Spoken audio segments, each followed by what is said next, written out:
Hi, and welcome to the Animal Training Academy podcast show, the show for animal training and behaviour nerds, where I, Ryan Cartledge, interview the world's most proficient animal training and behaviour geeks. We're absolutely thrilled and grateful to have you here with us today. So make sure you hit that subscribe button on whatever you're listening to this on so that you don't miss a single episode. Each episode of this show is brought to you on behalf of the ATA membership. And if you like the conversations in this episode, then you're invited to continue them with like-minded behaviour nerds within the membership area, which you can find out more about at www.animaltrainingacademy.com. You'll get access to twice monthly live web classes, the back catalogue of previous web class replays, plus a huge library of videos and projects to help problem solve your training challenges. Plus, we're a sociable bunch with an exclusive private Facebook group and forum areas. It's like a Netflix social media platform for animal behaviour geeks.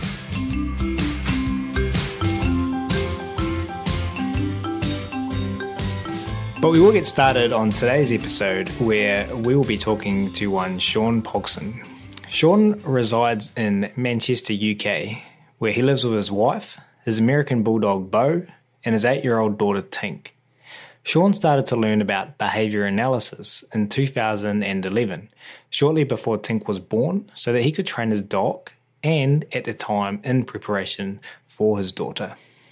And then, as Tink was approaching 2 years old, it was discovered that she had a rare genetic condition, AP2S1, as well as FHH3, and severe autism.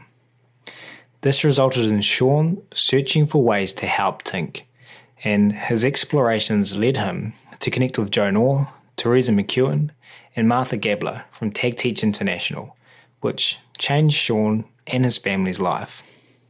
Joan and Tink's story is a testament to well-applied behaviour analysis principles in an extremely testing environment. And as practitioners with non-human species, we as a community have acknowledged and embraced the brave learning of this great team. Joan presented on this journey in 2017 at Chirag Patel's Wolf Conference in the UK, and he enthusiastically jumps at opportunities to share with a community which he says has given so much back to him.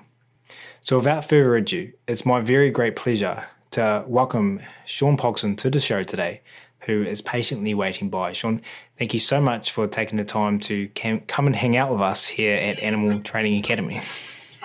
You're very welcome, Ryan, and thank you for having me.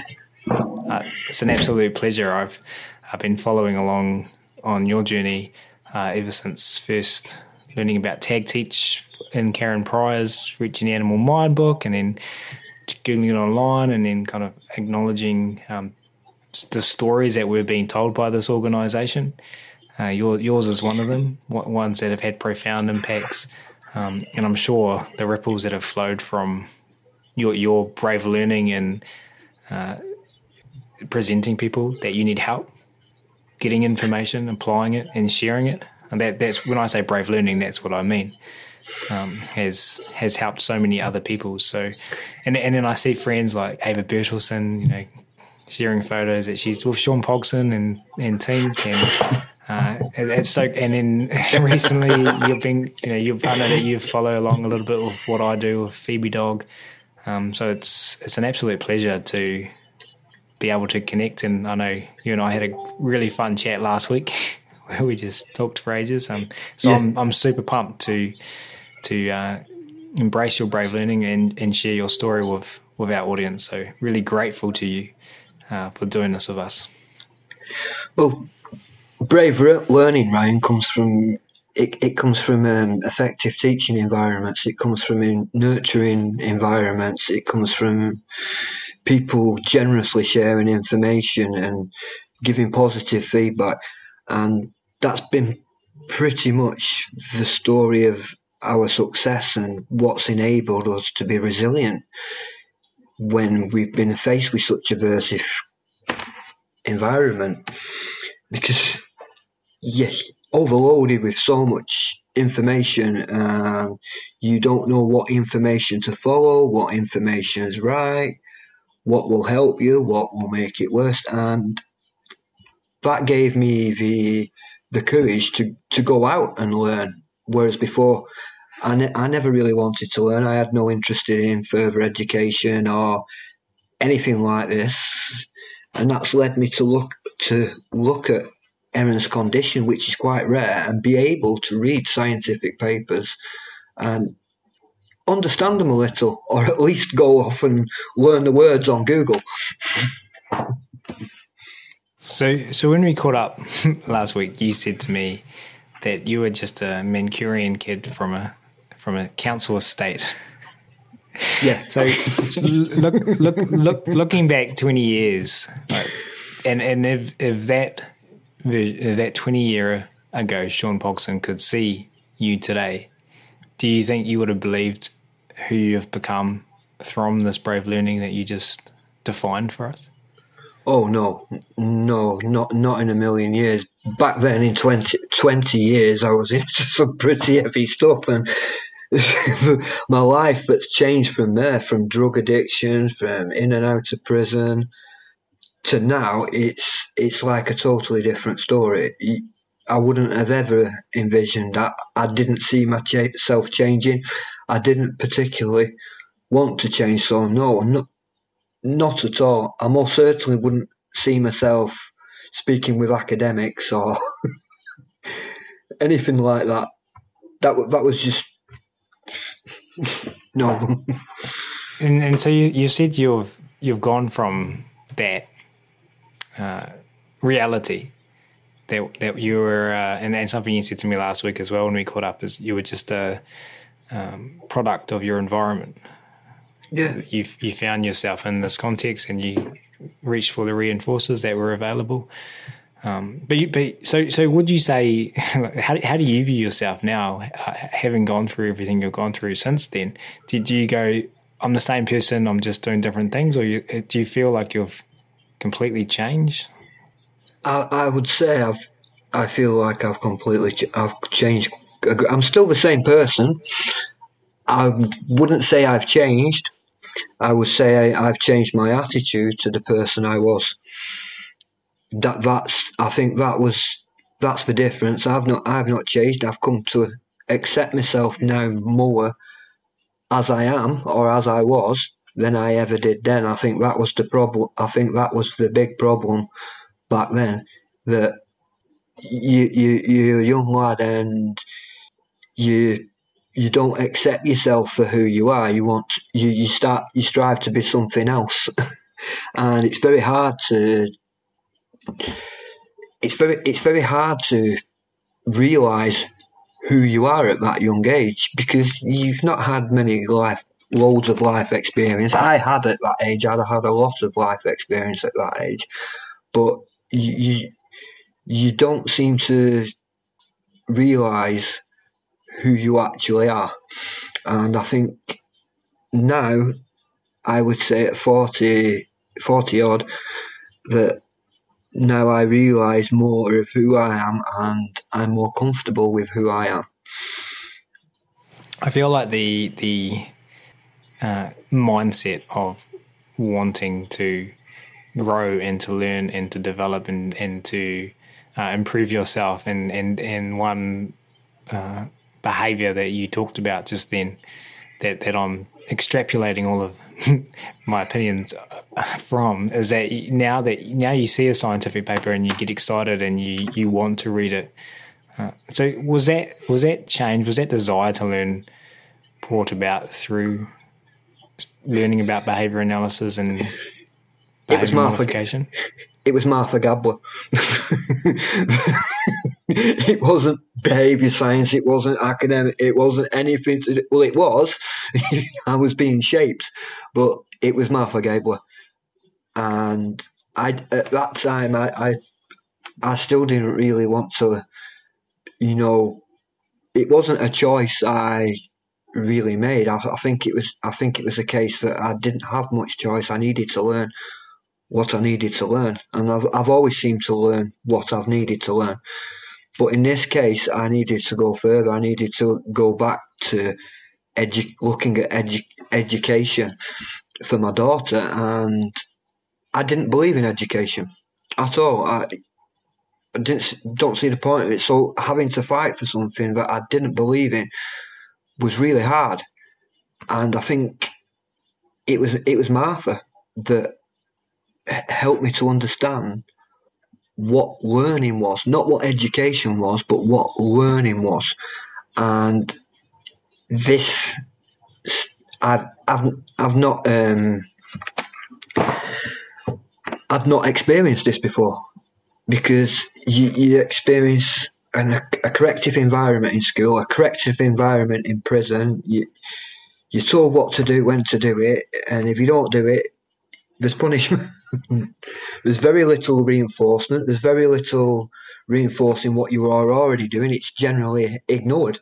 You could be being a good lad all week, and it's generally ignored. But when there's an incident or something that happens, that's usually one that's focused on, and it usually gets a negative consequence, rather than all the stuff that you've been doing in a week that could have been reinforced. So that was a big mind bender. I think I'm waiting for the feedback, and all I get is a like and positive feedback, and then I'm getting all these likes and I'm getting all these positive feedback, and Martha was laying it on thick. She was laying a thick schedule of reinforcement, and that got me. I find myself doing more and more and sharing more as well, because when you're getting that kind of feedback, you want to reinforce them as well by what you're doing, and share more with them. So it was very much a loop that grew and grew and grew. And Martha, to this day now, if I was to take data on my Facebook likes or my comments, Martha had been number one, hands down. Hands down.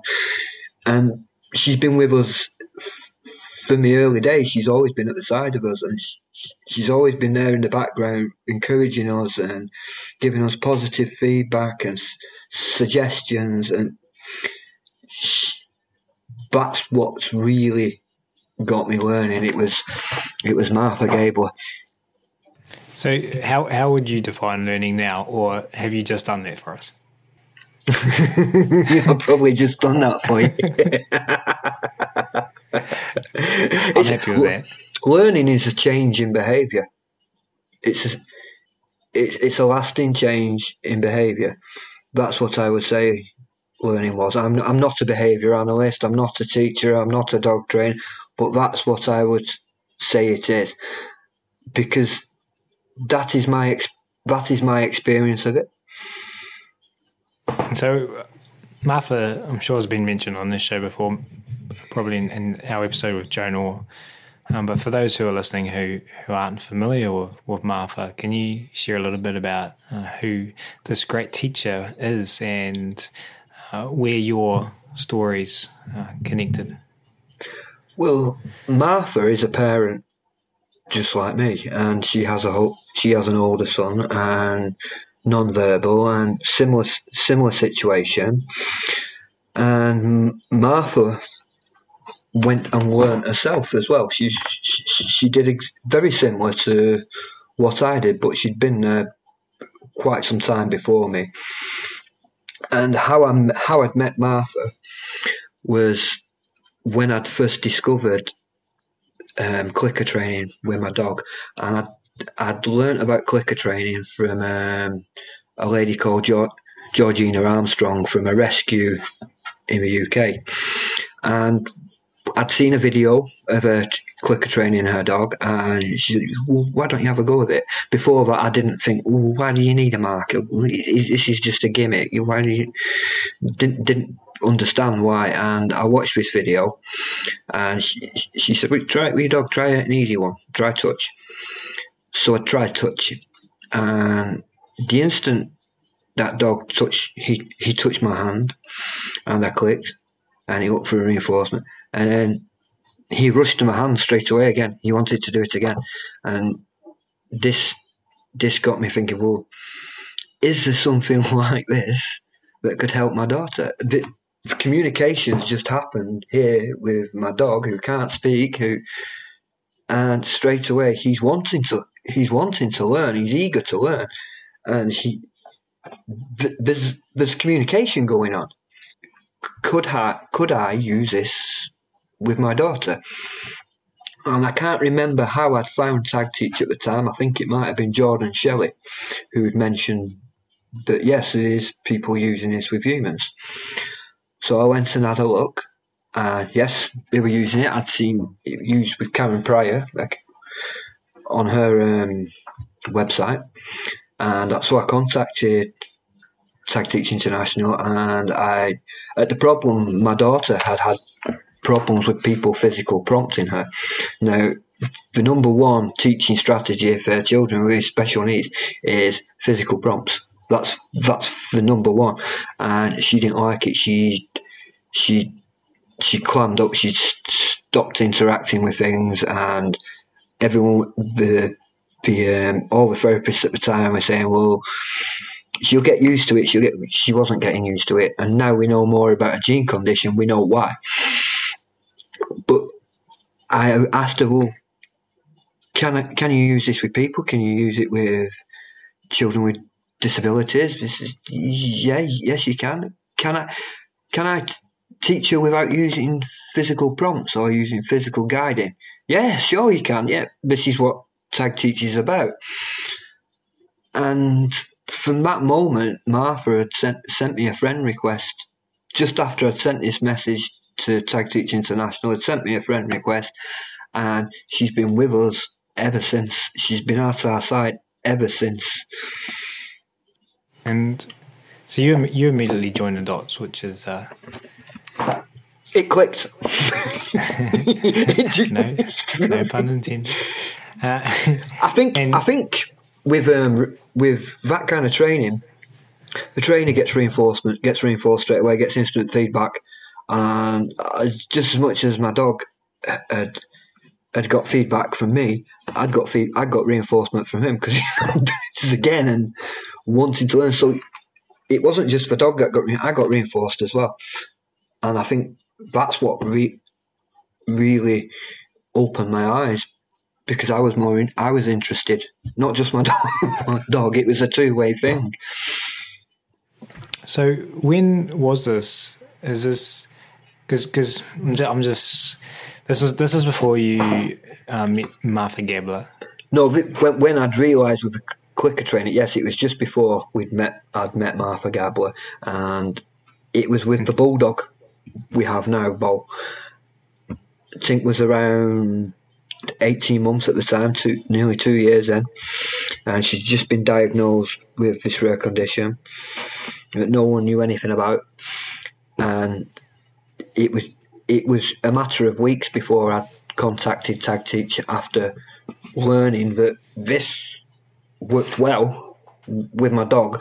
So if I could teach my dog like this, could I teach my child like this? Because I didn't have to touch him, I didn't have to shout at him, I didn't have to pressure him, lower him. It was so easy in gradual little steps. That could my daughter do this?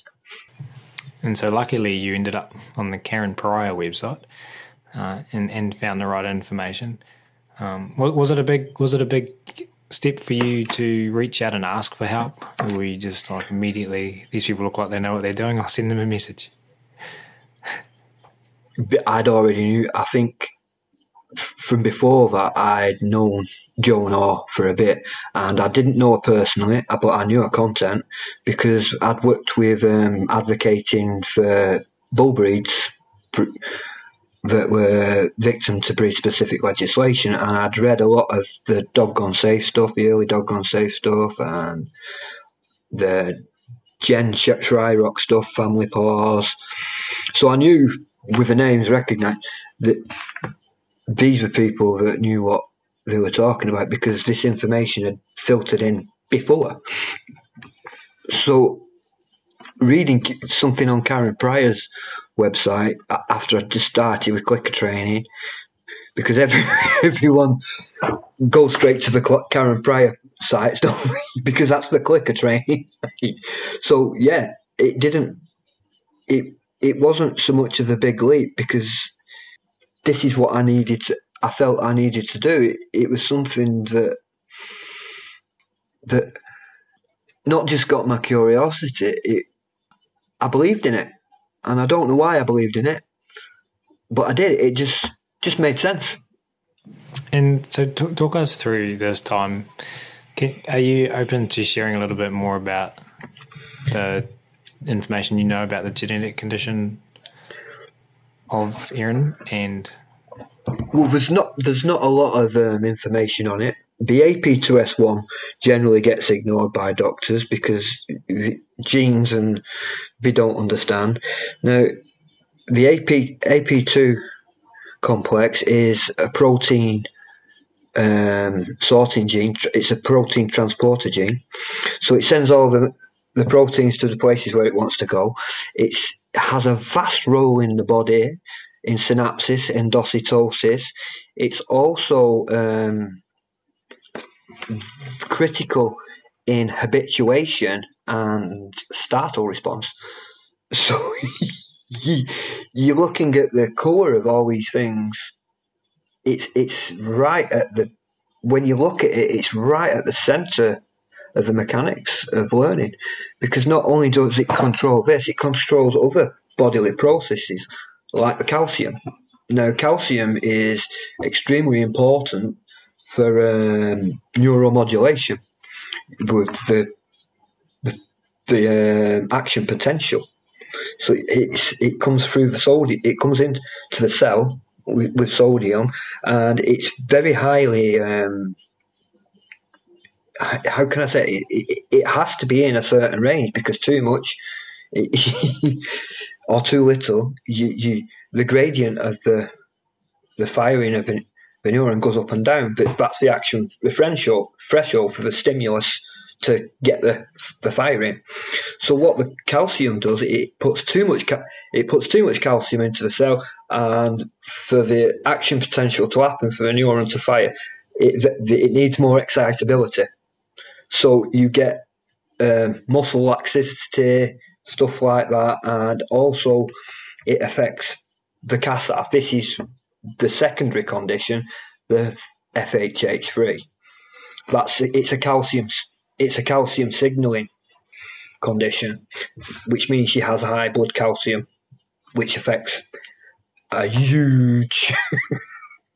they just don't know, and this is different to FHH1, because FHH1 is classed as benign, whereas this one is symptomatic, yet is still classed as benign because it's associated with FHH1, which is it's a common mistake, and not many people understand it. There's not much information about either, and these two cause her learning disability and her possible autism as well, because they're connected to these processes. Habituation is huge.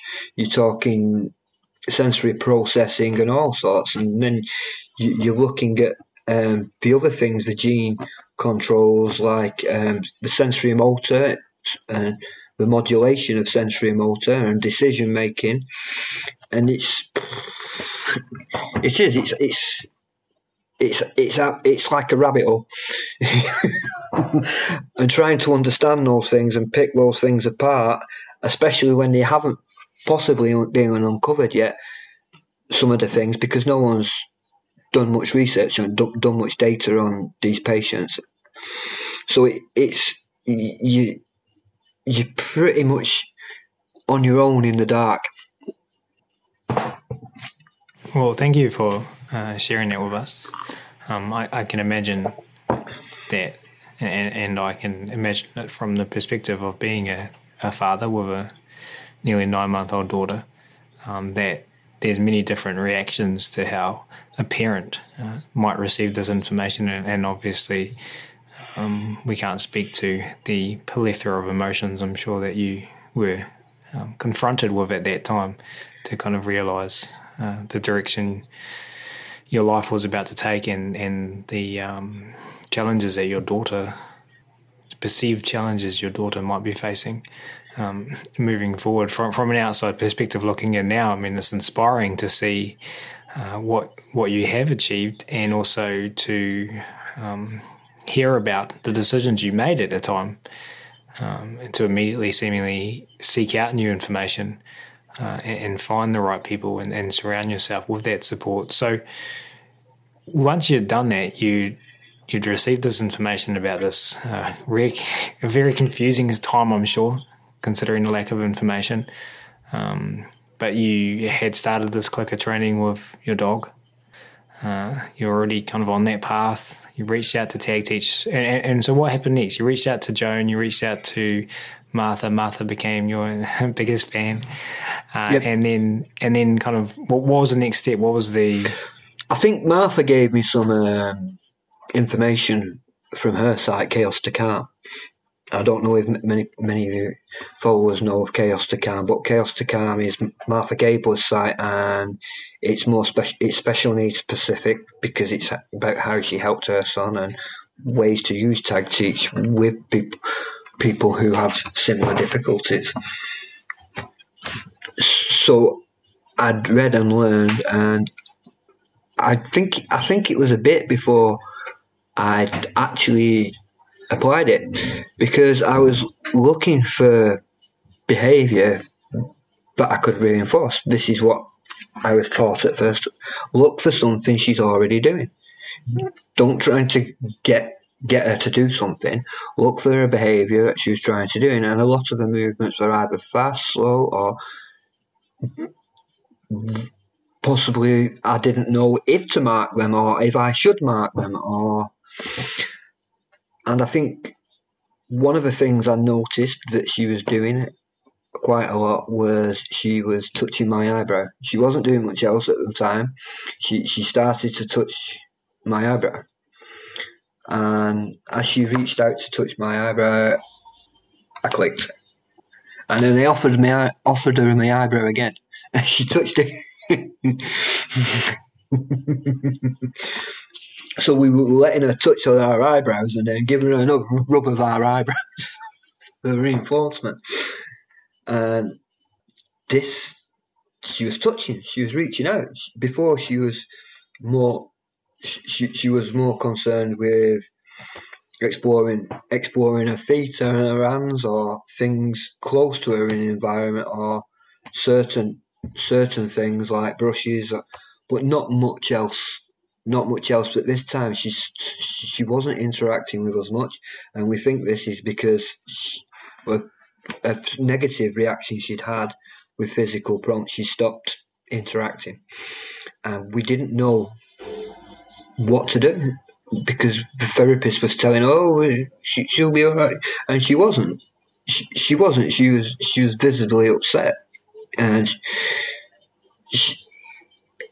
I felt that she needed to be someone she could trust, rather than someone moving or doing something after her all the time.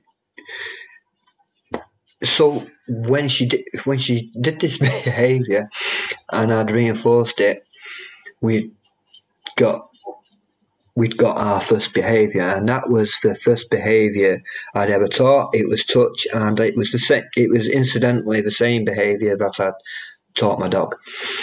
Going on now, from what I know, I would say that was probably the wisest decision I've ever made in teaching my daughter anything.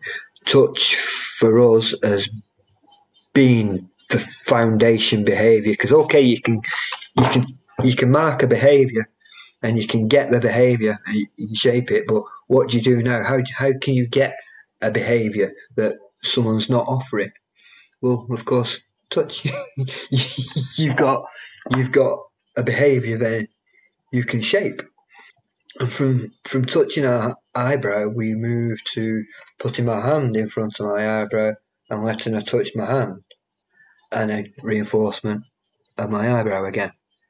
And from there, we started to use hand targets, where she was starting to touch our hands out. Before she wasn't connecting with us this way, but now she was. She was interacting with us, and there was communication, and she was starting to look for it, where before she wasn't seeking it. Now she was.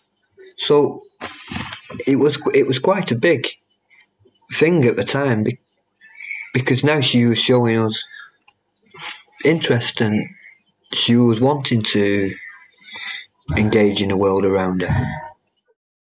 So, I mean, I think lots of people in this audience can relate to either themselves or, more likely, taking a learner to a class situation or with a paid professional and being asked to do things that are ineffective. Yeah, she wasn't learning anything from them at all. She was not progressing, and she was withdrawing more and more and more. And I could see it, and I thought, this isn't right. You know, her learning experience shouldn't be like this. She shouldn't be withdrawing from people that are meant to help her, and it wasn't their fault.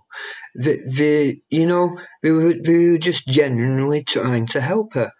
And obviously they'd done this with loads of children, but with Erin, no, it wasn't something she enjoyed the experience with at all. And I felt that for her to learn, she needed to enjoy what she was doing, or at the very least not be withdrawing from it. And so at that time, Erin wasn't offering much behaviour? No, there was, but it was me that didn't see it right as behaviour. It was functional to her. She was doing what was functional to her in that environment, and me stupidly thought, well, she's not doing much. And this opened my eyes up to what she was actually doing, because one of the things that Martha first teaches with TagTeach is an behaviour observation chart. So you'd write down the limb parts, the arms, the legs, the head, and then write down behaviours that she is doing. And from doing that, I realised that, whoa, hang on, she's doing all these movements, and I'm thinking she's doing nothing. She is, and lots of therapists were saying, "Oh, she's not doing it," but she is. There's all these things that she's already doing. Now, rather than concentrating on a diagnosis, what I focused on, well, what is she doing? What is she already doing? How can I increase that? Because these were from behaviours that she was emitting herself. They wasn't being forced on her. These were behaviours that she was doing naturally, without any lowering or any prompting. She was doing these herself. So these gave me an idea of where to start, and that's where we started off with the behaviour of touch.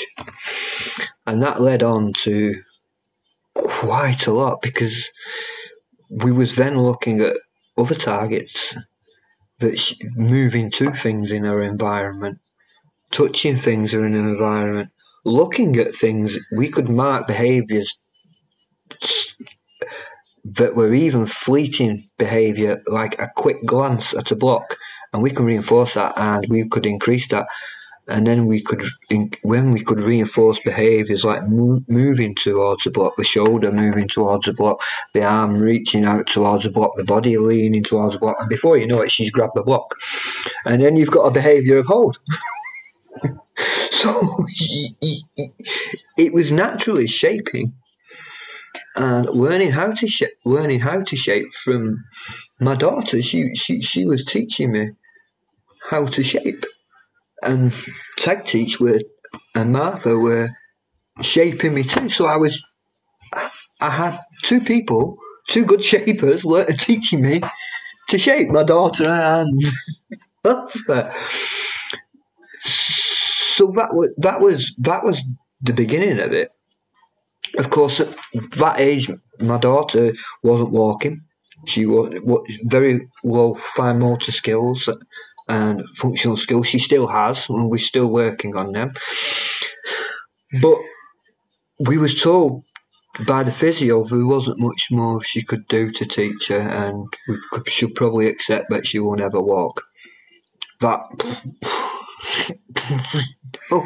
being told, oh, there's not much we can do, we'll just leave her.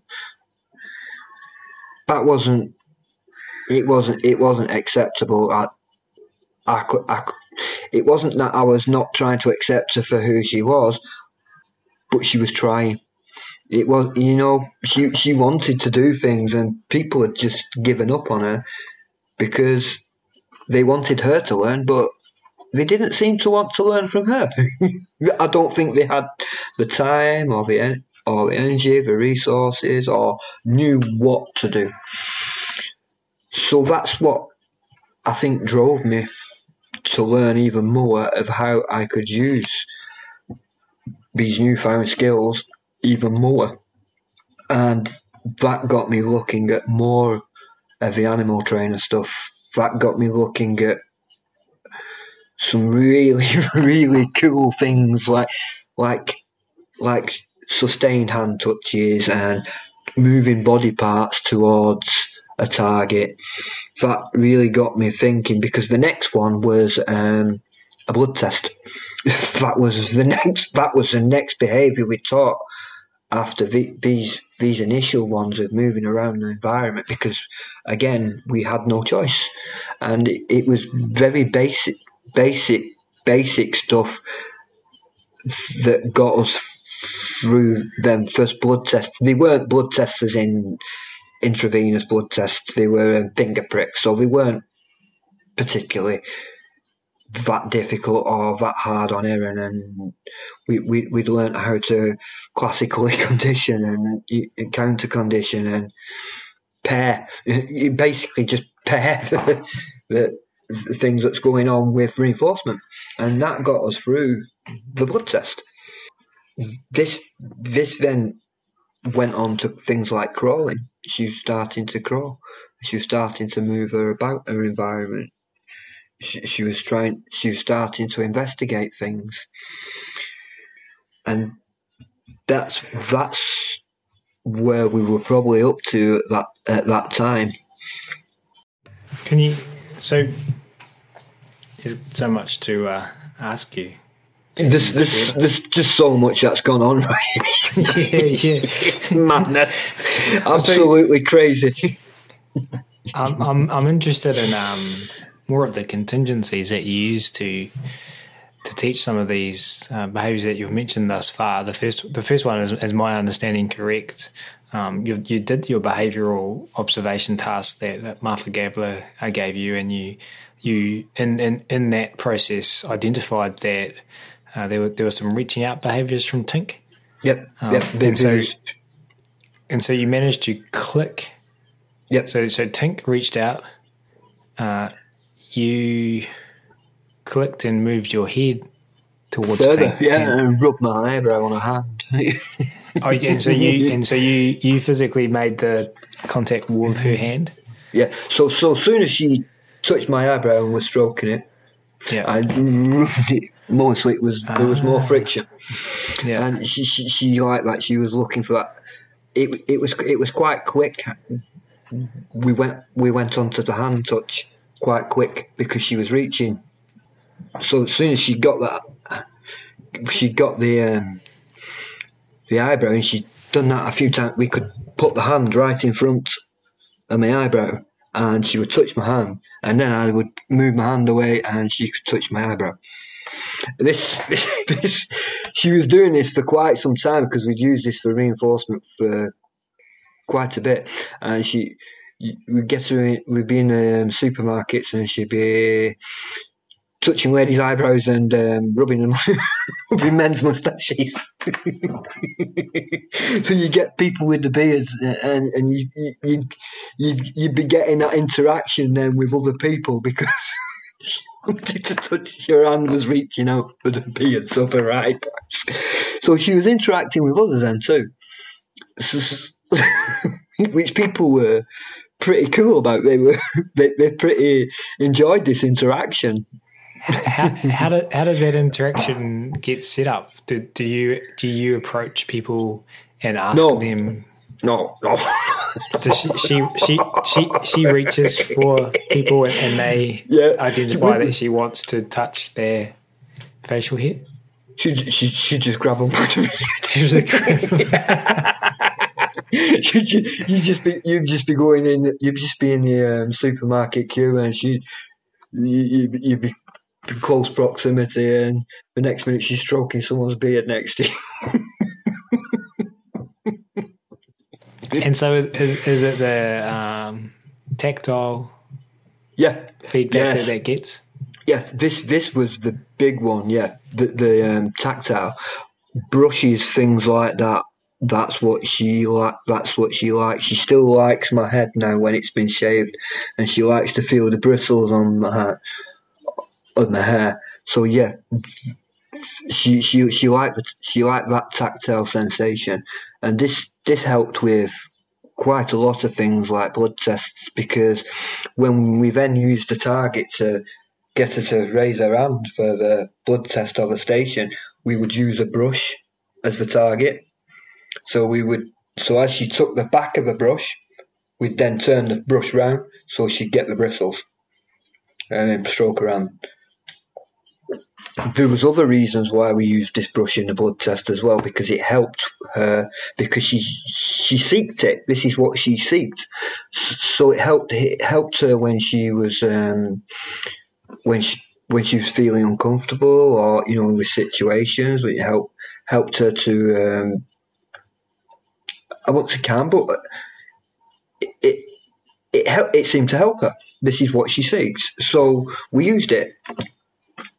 This has gone on to be used quite a lot. If you want to encourage us to touch something, use something tactile, something like a brush, because she genuinely enjoys it. And so, can you unpack the blood test example for us a little bit more? Did you mention a station there? Yeah. So you had it. What did it look like, and what did the process look like from start to actual blood draw? I'm not going to go into this too much, because we've got something coming up soon that's going to talk about this in great detail. But the blood test that we've used recently, this week, it was just basically using the brush to target the behaviour, offering it in a reinforcement. The station would be the arm. So as you get the target, you'd station the arm onto your hand, and then you could get the hold. Then as we got the hold, we would stroke the hand with the brush. So this would compete with the feelings of a hand being held, because the nurses wouldn't allow you to not hold her hand, because the sticking a needle into the veins and moving about it can, so they want you to hold the hand. So then we could brush the hand as we're holding it, and as the needle was going in, we could also brush the hand. So then it was competing with the negative sensories that she was feeling. She had numbing cream on her arms, but this was to help cope with the stuff with like the needle and being held, and that's where we used the brush quite a lot in the blood test. And then you mentioned, something stuck out to me there. You were told that she was not going to walk was highly unlikely she was going to walk, and Yep. you said that this was unacceptable. So,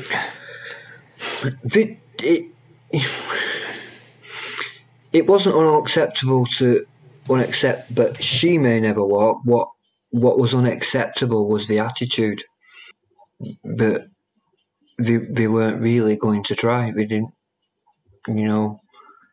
because I could see her wanting to. I could then behaviour that we were seeing where she was banging her feet on the floor at the time when we was out in public in her pram, and she was banging her feet on her pram every time someone walked past. She was wanting to walk. We knew she was wanting to walk, and now looking back at it, we know that she has a hip problem.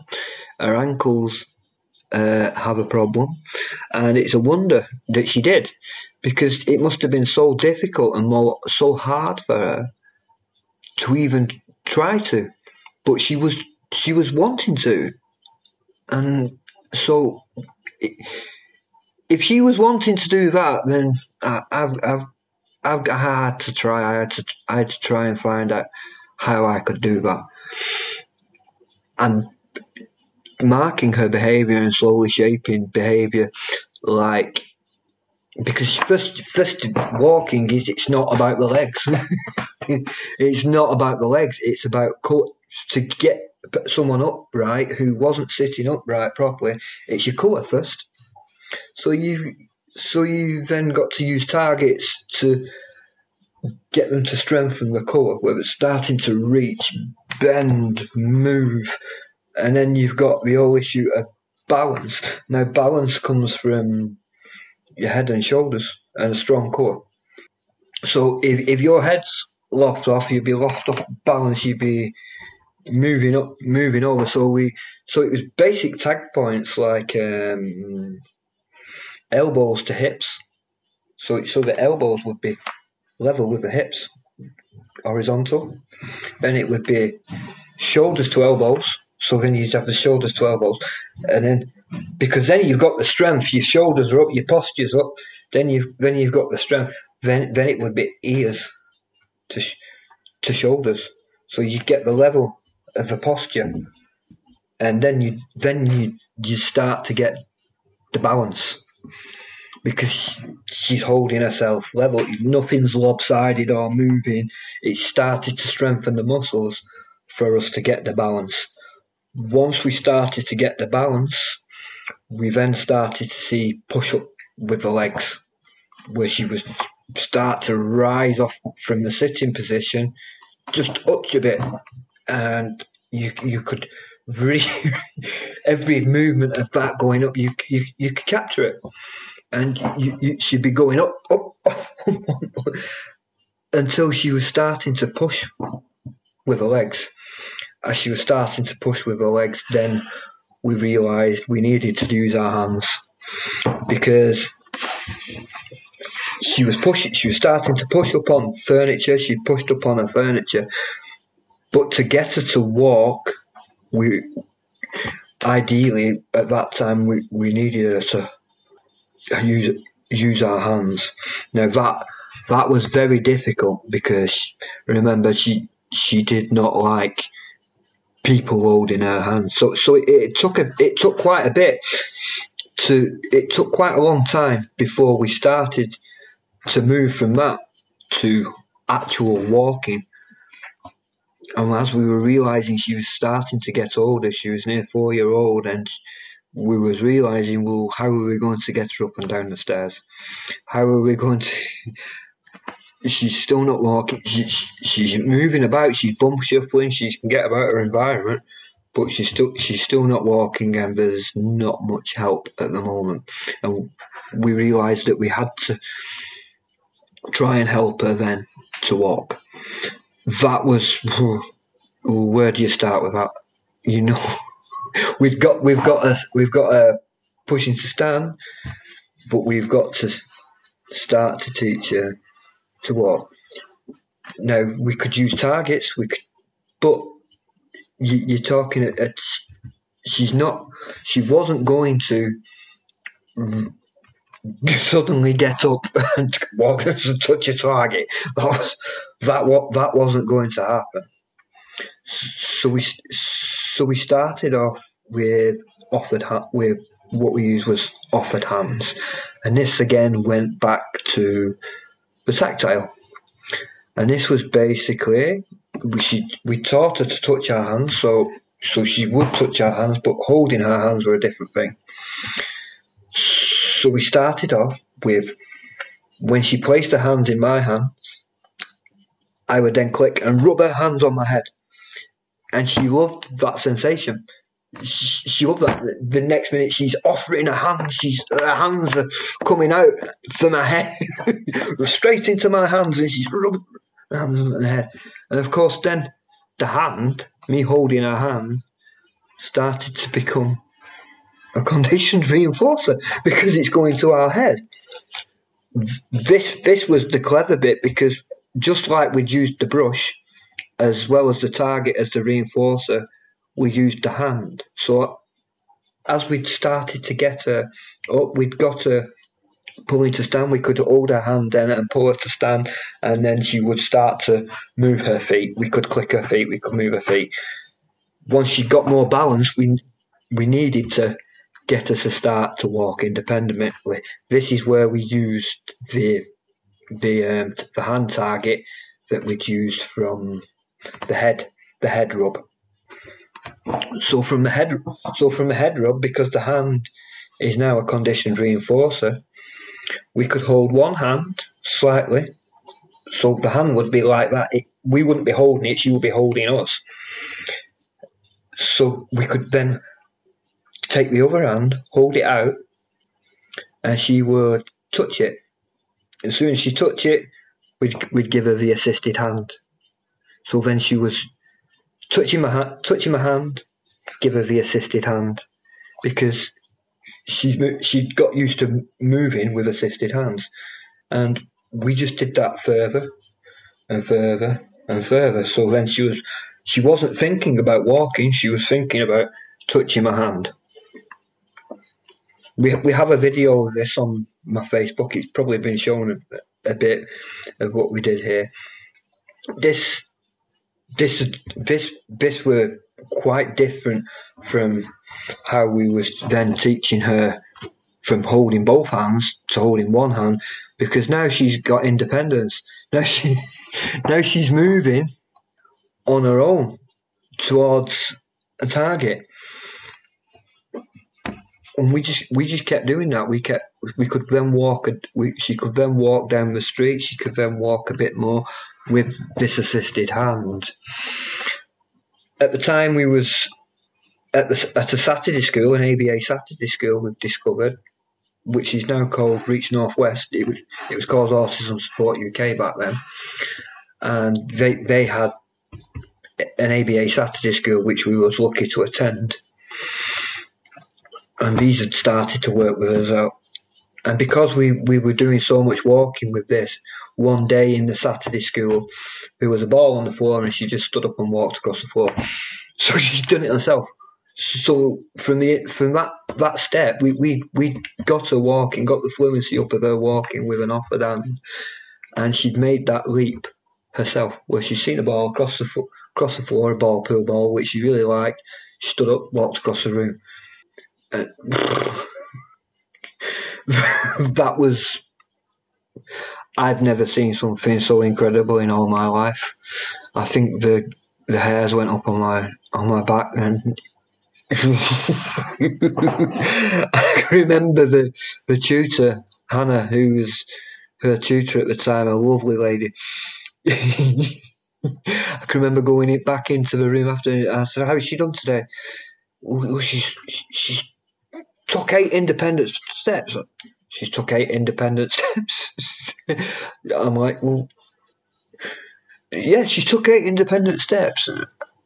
And we tried it again, and we put the ball, and again she did it again, and we just flew with this again. This is just something we could mark an increase.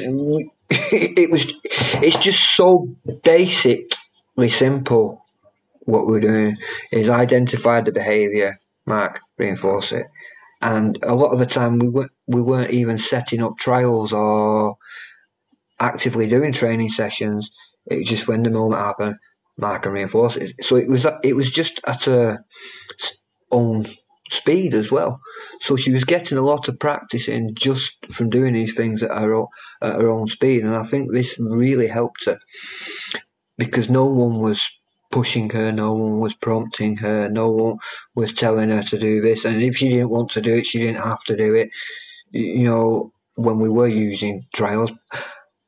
So this really encouraged her to start to walk. And of course, as soon as she started to walk, that was it, she was off. She was walking about her environment. She still has problems with walking at the moment because she has a lot of pain in her legs due to her hip condition and her ankle condition, which has sadly got a bit worse. But she can walk. She doesn't just walk, she can run and she can dance, and she can find her way to the disco dance floor that she'd never been to before and just follow the music in the holiday. So this has given us a huge amount of independence. She can walk away from anything that she doesn't like, which was probably the best thing for me, because if she didn't like what someone was doing, she could get up and walk away from it. That was, for me as a father, that was probably one of the best things about walking. It wasn't the fact that she was walking. Walk away from people that she didn't like. Which being sat there with someone that you probably don't like the interaction with, and you can't move, mustn't be nice. And so that was really reinforcing for me that she would then have the choice. Wow. Thanks for sharing all that. I can imagine that that was a very joyful story. But I can imagine there was a roller coaster of emotions in there, being told that you couldn't do things. It gave me a big head. You sat in there with professionals in meetings, and they're saying all these things. Oh, she's not doing that, so she's not doing that, and she's not doing that. And I'm thinking to myself, you said she wouldn't walk. You said that we should accept that she wouldn't walk, and she's proven you all wrong. She's shown that she wants to learn and that she can learn. So this gave me a bit of a big head and a big swelled dad heart, that she proved all these people wrong that had kept saying this for quite some time, and she's still going on. She's still progressing. She's still starting to do things that's more of what she wants to do, more choices. And this isn't for me. It's not about me. It's not about what I want. It's about what she wants, and seeing her be able to do more things that she wants to do or move towards. That's all I can ask for the experience of being a dad. You know, her disabilities are not a problem at all. We don't see them as a problem. Erin's disabilities are not the problem. The problem is that, sadly, the environment and society ignores people like Erin, and they put value on things that we take for granted. Yet there's other things that many people from all walks of life can do, regardless of who they are, you know, and they're not given as much value as someone who's probably more able-bodied. And I think that's the lesson my daughter's teaching me, that everyone has value, and there's something they can do, no matter how small. And if he can't, so what? So what? Why do we need to focus on those things? Everybody's got worth. If you just sit and listen or spend time with them, they've all got a story to tell. They're all just as valuable as we are to each other. Yeah, I can't even imagine sat there listening to people tell you can't do things when you know that you can do things.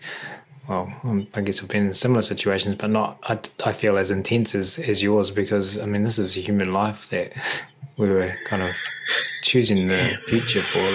Yeah, this is it. People were choosing her route for her life, and all her control and all her choices were being taken away from her by people who it wasn't ever going to affect.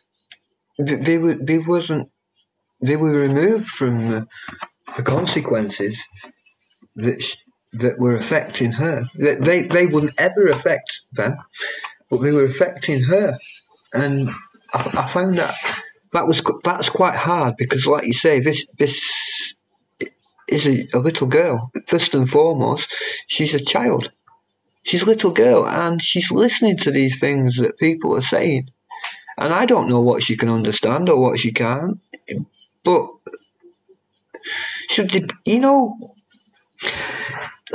it's difficult. And I have to remind myself sometimes when I'm not as positive as I should be with people, or I'm not, I'm not using the reinforcement that that's helped me so much, or helped my daughter so much. But I have to remind myself that this is a human life. This is not a game. This is human rights that you're fighting for, and this is a big deal, and you have to fight for those rights, like so many people have before her, or in all walks of life. All these rights have been won through people that were willing to fight, and you've got to. You don't have a choice. There is no choice in them situations. I didn't feel like I've ever had a choice but to do and help her. So I'm wanting to give her, because I haven't had the choices, I want to give her my choices so that she can have as many choices as she wants and do what she wants, because this is her right. This is her right to life, and she should be enjoying it. She should have the right to healthcare. She should be able to have access to medical treatment because they've been diagnosed with a blood test. And it's just so hard realising that sometimes you've got to get your boxing gloves on, and you have to. It's not a game. This is a little girl. This is a child, and she deserves all the same rights as anybody else. Once again, wow, that gives me shivers when you say it like that. These are human rights that you're fighting for. You've got to put your boxing gloves on. So, like I said before, I can imagine it's been a roller coaster. I can imagine there's been frustration in there. I can imagine there's been anger in there. I can imagine there's been the highest levels of joy when you come in and your or her teacher tells you that she's walked 8 steps. I mean,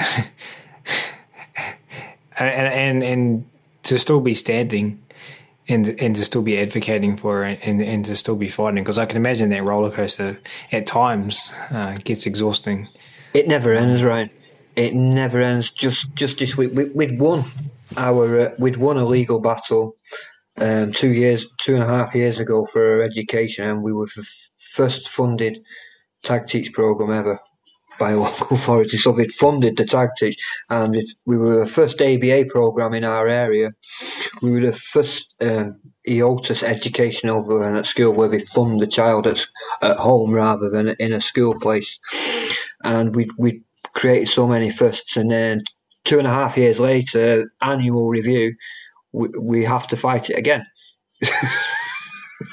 So it's continuous, and of course local authorities are trying to save money, so and these things don't affect them, so they don't have to live with the consequences, but you continuously having to fight and everybody that you meet, they're telling you you're going to have to fight. So even if it isn't a fight, they've geared you up for a fight. You've gone to town with your guns because everyone's telling you need to take your guns, you need to take your guns.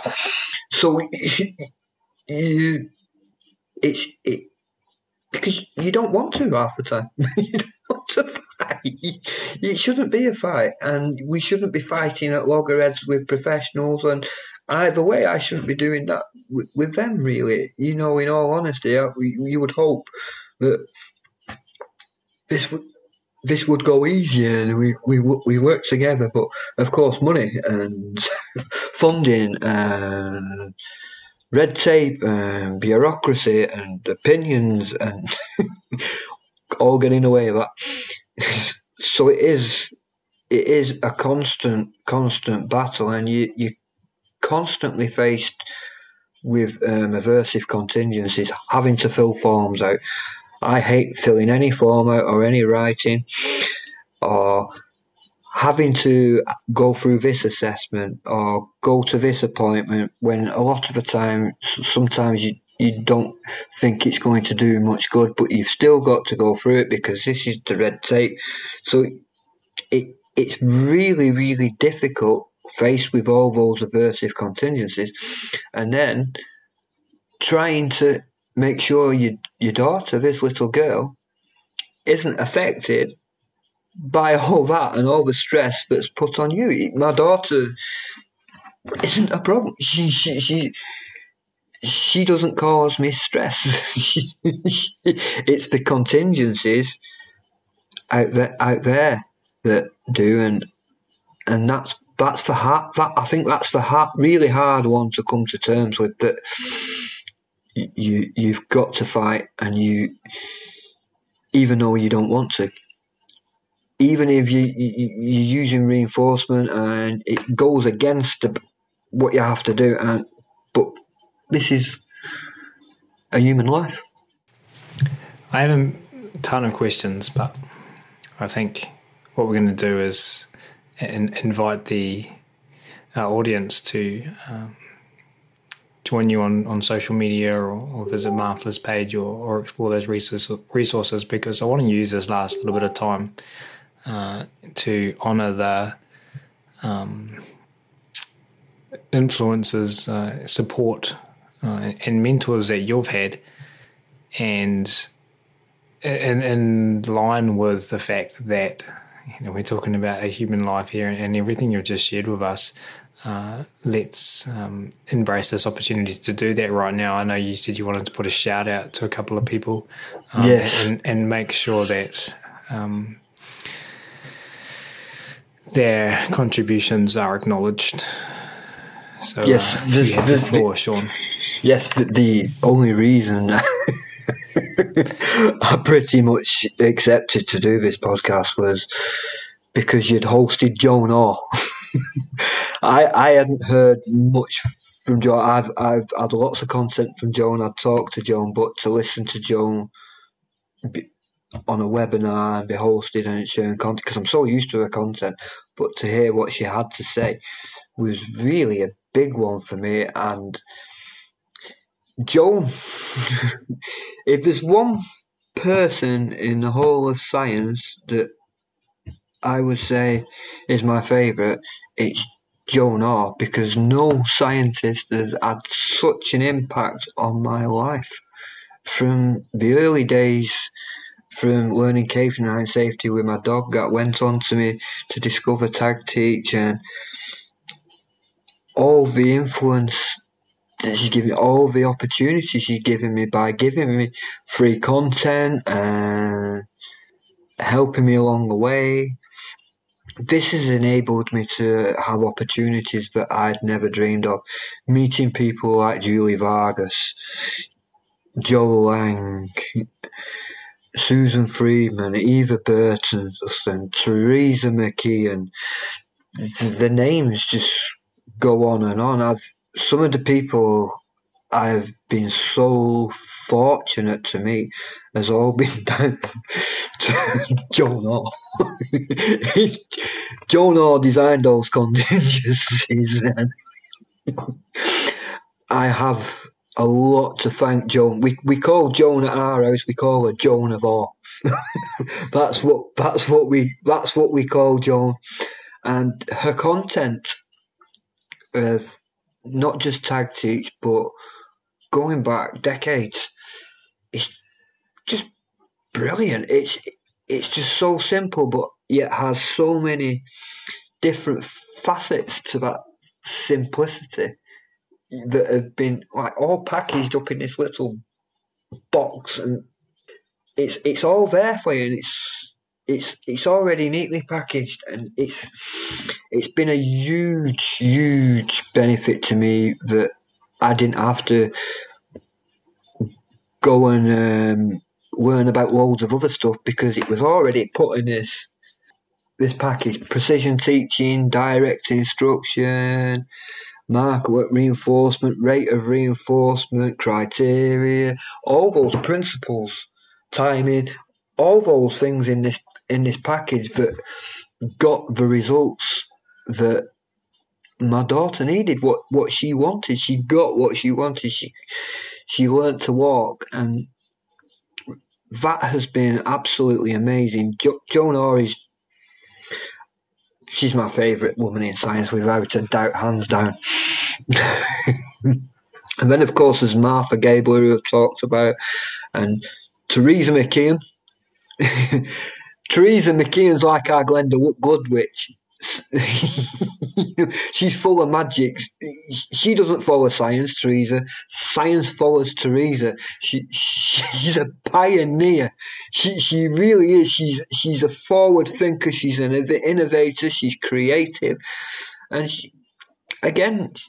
she's come from a situation similar in some respects to mine, because she needed to learn something for her gym instructors, and she come up with something, and she put it together.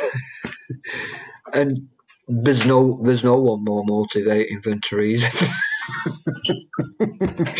She'll get you doing anything.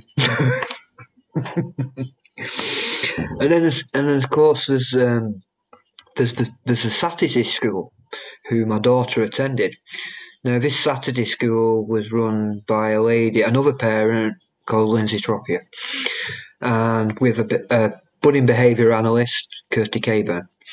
Now, these two I'd seen on Facebook. They were looking to put in on towards a Saturday school for ABA where they'd help children, and it was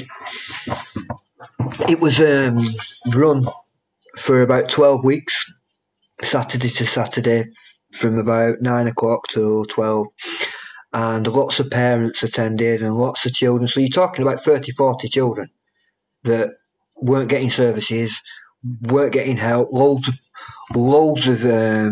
problems that were going on in the family life because of this lack of help, and they'd put together this Saturday school. When they put together this Saturday school, these were the first people that ever picked up the clicker, other than me, myself and the family. These were the first people that didn't put the nose up at it or say, oh, that's for dogs, aren't they? Kirsty Caburn herself, the first assessment, it was the first assessment my daughter had ever been left alone with on the room. We could watch from outside. I was really nervous, and my daughter was enjoying it, and 5 minutes later, Kirsty Caburn had come out and said, have you got your clicker? And I'm like, oh, this professional just asked me for my clicker. Oh, that was Have you seen Sword in the Stone, the Disney film? Well, Prince Arthur pulls a sword from a stone. Well, that's what she did that day. She pulled the sword from a stone, and because she did that, other people started to look at it. So this was two of the people that have really helped me. And this Saturday school, Lindsay now runs a project in Manchester called Reach Northwest, where they work with autistic people, and they work with children, parents, families, and they also run a bowling club which is working on Zoom at the moment, and they do all sorts of outreach like this. And these are a really, really, really good organisation to follow. And it's all charity, and they all do it out of a good heart. That's called Reach Northwest, and you probably find that on Facebook. They're doing a lot of cool stuff at the moment, raising money for charity for the Christmas stuff. And these are people that have really, really, really benefited my family. Wonderful. I could go on. I could just go on, Ryan, with all the people. But there's just so many that I forget. Susan Friedman, the woman who changed me from not hating hugs to loving hugs. And there's a story behind that one. But Susan Friedman, who made me feel valid and validated, and that my contribution was important, and that people wanted to hear about Erin. And because that's what it's about. We talk about social significant behaviour, don't we? You know, in ABA we talk about social significant behaviour to the person that they're trying to help. Well, if we're talking about social significant, my daughter probably beats them all hands down, because her videos have been played across the world at many conferences, many webinars, even in places like Azerbaijan, by really high up people in the education world or in the behaviour analysis world. So she's been teaching people. Just like me, she's teaching people, and I don't think there's any more socially significant than that showing that what can be done with positive reinforcement, from blood tests to walking to learning to speak. We're teaching speech at the moment. We're starting to work on a functional communication system, because that's been one of the troubling aspects. It's been hard to do. But to show what's possible, I don't think there's much socially significant than that, because there's probably someone out there thinking, well, the same as me back then. And I would hope that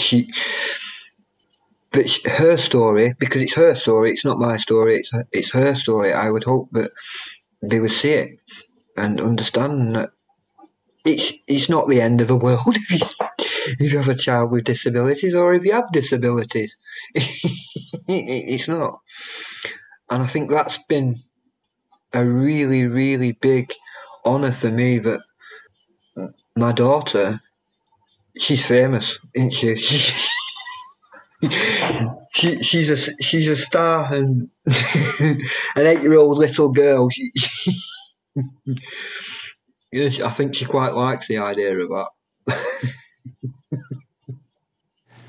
Wonderful. Well, I'm glad to, for those who haven't heard her story, introduce them to it via this episode today, and to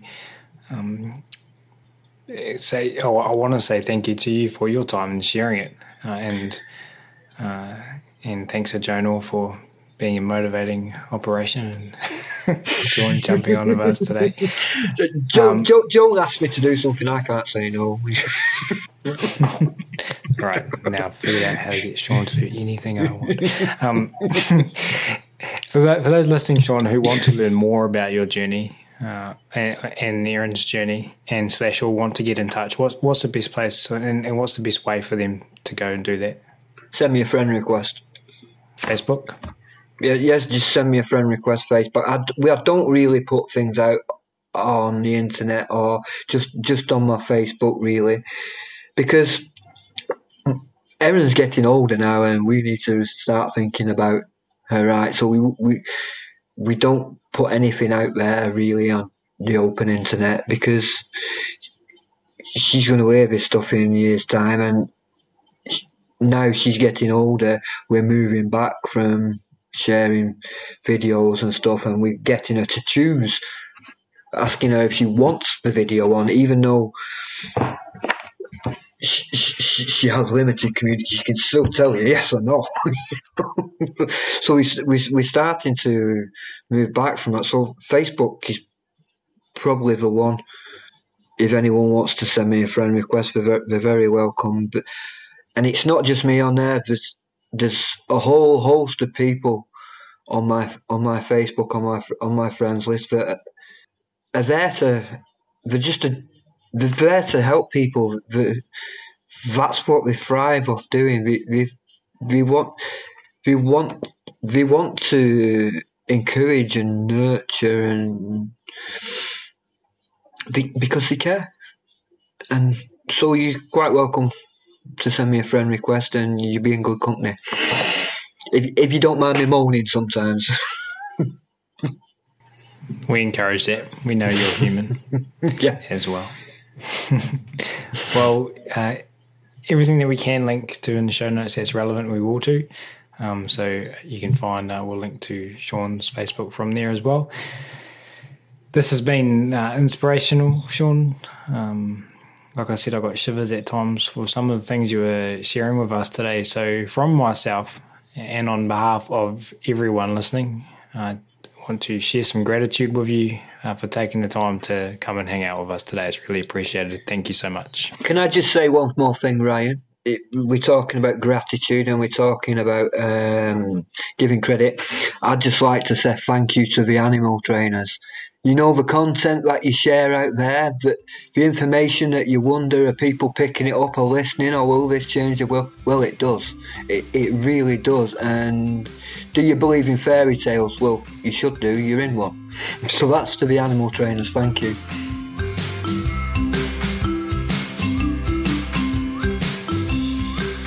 We do, of course, really appreciate all of you tuning in today as well.